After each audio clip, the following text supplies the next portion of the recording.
Soy Mariano Sigman, soy neurocientífico, escritor. Mi penúltimo libro fue El poder de las palabras y mi último libro, escrito en coautoría con Santiago Bilinkis, es Artificial, la nueva inteligencia y el contorno de lo humano.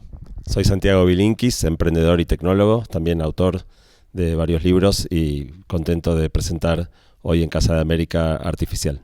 No sé si lo más sorprendente, pero lo más transformador que generó la ola de cambio actual es la adquisición de las máquinas, la adquisición del lenguaje por parte de las máquinas, ¿no? Eso es lo que abrió la puerta a que una herramienta que estaba limitada a un grupo de pocos nerds de repente cobre una relevancia y se vuelva accesible para prácticamente todas las personas.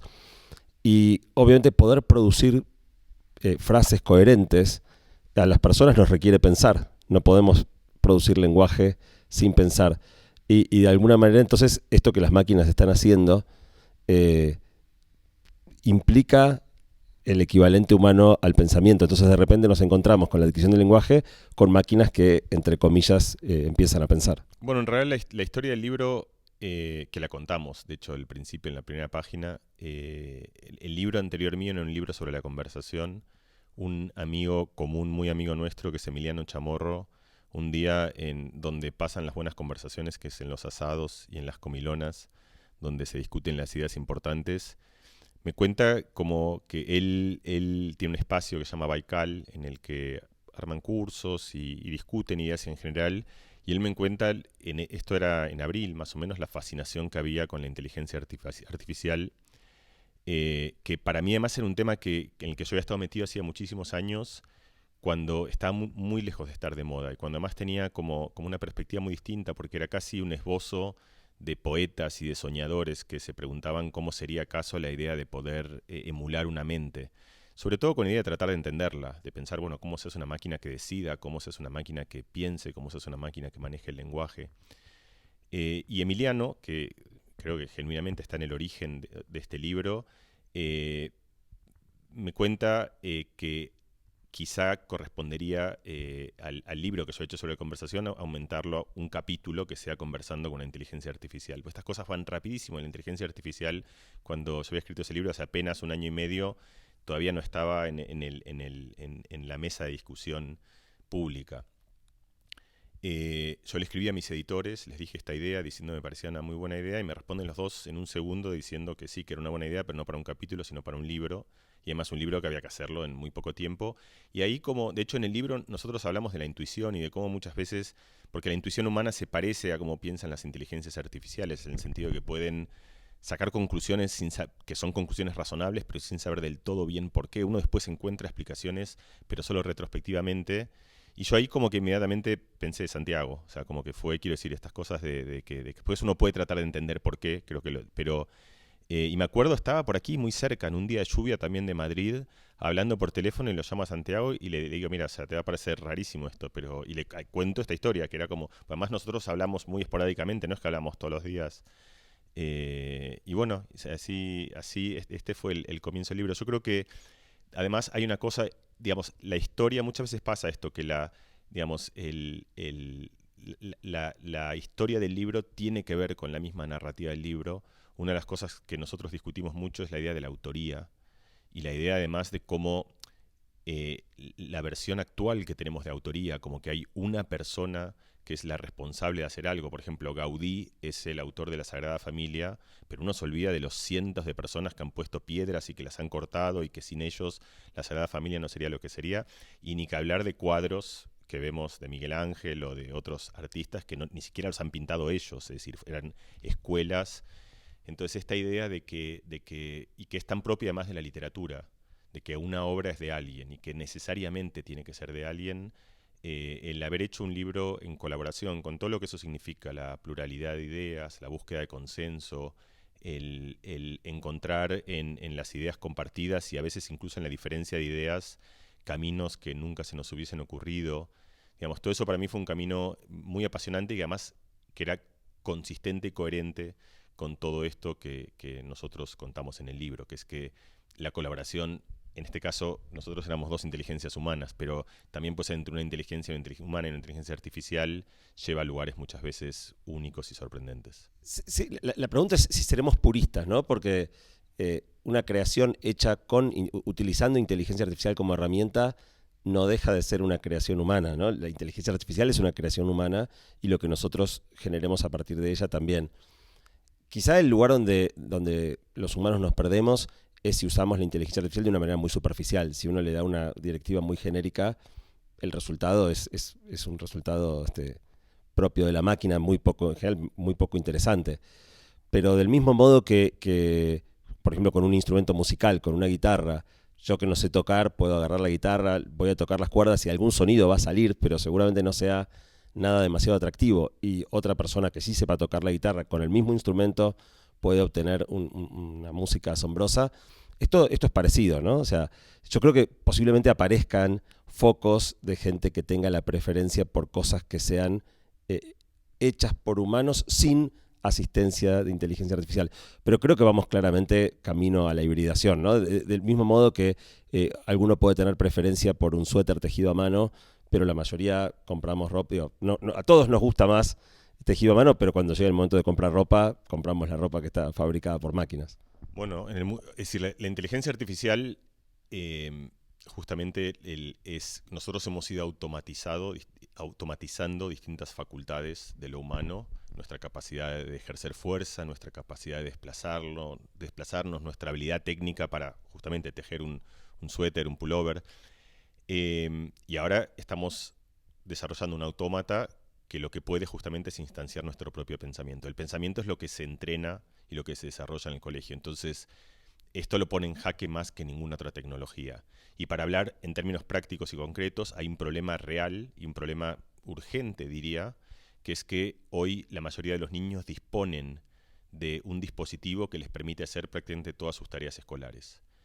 Melina Furman, una amiga nuestra, educadora, contaba el otro día que había hecho un experimento. Ella además hace teoría de la educación, estudia, y es muy innovadora y muy original y piensa mucho sobre hacer exámenes que justamente pongan a prueba la capacidad de razonamiento y no simplemente la memorización taxativa. Y ella contaba que ella había hecho el ejercicio de tratar de resolver sus exámenes con GPT y luego de evaluarlos, lo hizo como experimento genuino, y les ponía un 10 a todos. Es decir, se dio cuenta que tenía un problema real, que es que un alumno que no sabe nada puede hacer o puede parecer como si supiese mucho con esta nueva herramienta. Podemos pensarlo como una especie de potenciación de la calculadora. Es decir, había un momento en el cual teníamos un dispositivo que nos permitía hacer cálculo matemático.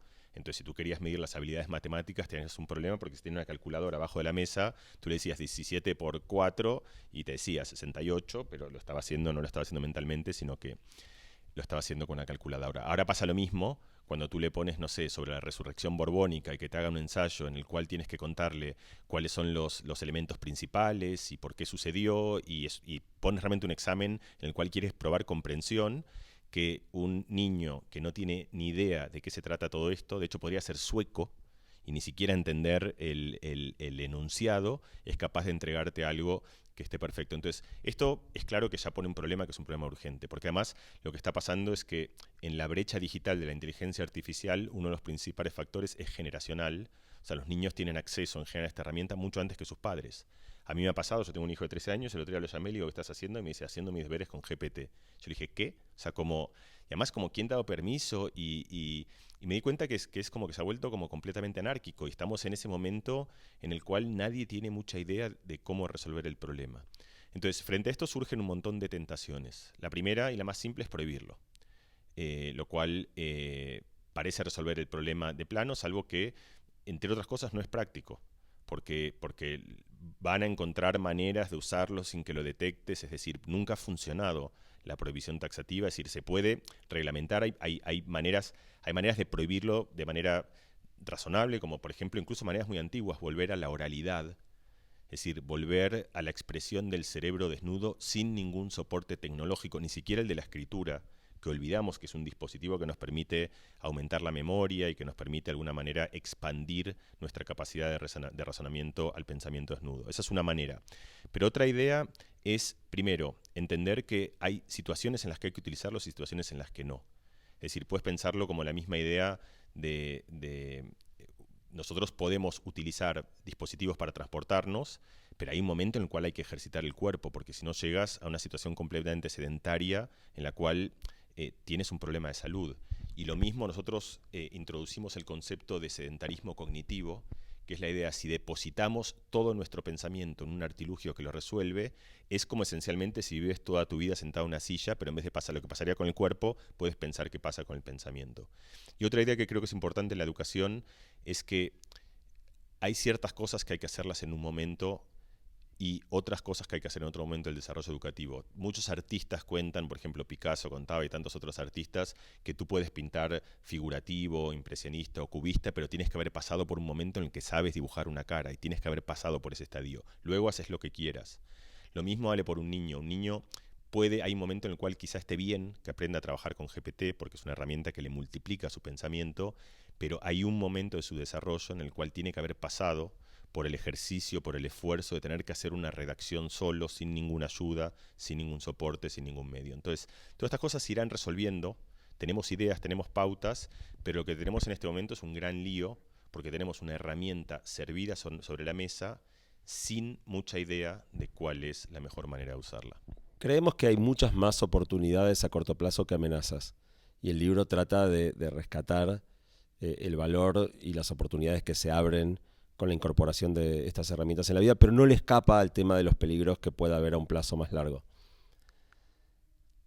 Toda herramienta muy poderosa puede ser usada para fines constructivos o para fines destructivos. Y en general, si miramos la historia pasada, nos vamos a encontrar con que hacemos las dos cosas. No suele ser una u otra.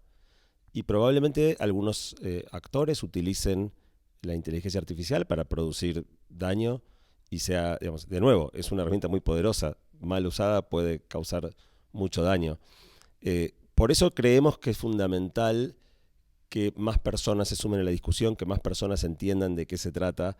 Este no es un libro para nerds que el tema ya les interesa, es justamente para tratar de sumar a la conversación sobre estos temas a todas las personas, porque quizá lo más preocupante dabas el ejemplo recién en la pregunta anterior sobre la educación, o también se podría hablar sobre el mundo del trabajo. Hoy es muy probable que los decisores, los ministros, los presidentes, los que están delineando en buena medida la sociedad que construimos a futuro, estén tomando decisiones sin conocer muchas de los escenarios que puedan llegar a venir. Eso es lo que más nos preocupa, más que pensar si los robots terminarán dominándonos, es en qué medida no nos equivocaremos nosotros los seres humanos teniendo una herramienta tan poderosa en las manos y usándola de manera equivocada.